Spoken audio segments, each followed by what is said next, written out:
Introducing Michael Jackson, the King of Pop. Popular music, or the so-called pop music as we now know it, was born in America in the 1920s. Among all the famous musicians related to the genre, there was one, Michael Jackson, MJ, or Jacko, who would become the king of pop and its ultimate icon. Every king was once a child, and Michael was a very musical one, first walking on stage at the age of 5. Together with 4 of his siblings, he performed in the family band, the Jackson 5.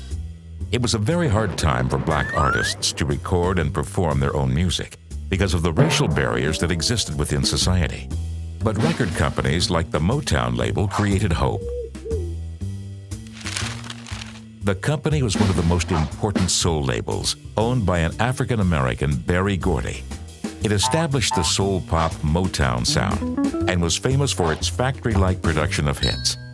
When Gordy took the brothers under his wing, their father's ambitions came true.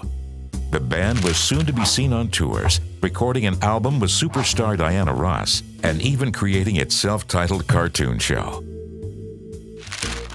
But the Motown label's restrictive politics and the lack of musical freedom forced the Jackson 5 to leave and change their name to the Jacksons.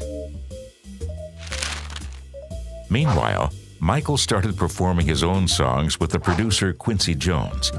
But how did the boy become the king of pop and create a fever worldwide?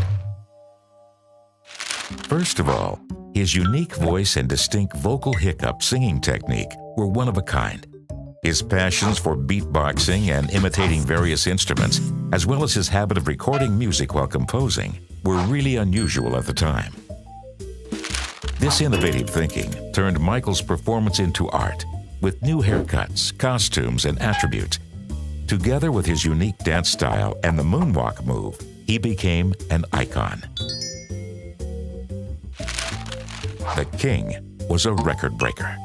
He was the first artist with top singles in 5 different decades and 5 #1 singles from one album. The Rock and Roll Hall of Fame acknowledged him twice, and his best-selling album, Thriller, still holds the Guinness World Record. It sold 65 million copies and went platinum 29 times. Unfortunately, Michael's controversial private life was becoming more and more public. The vitiligo disease was whitening his skin color, and the paternity over his 3 children was being questioned.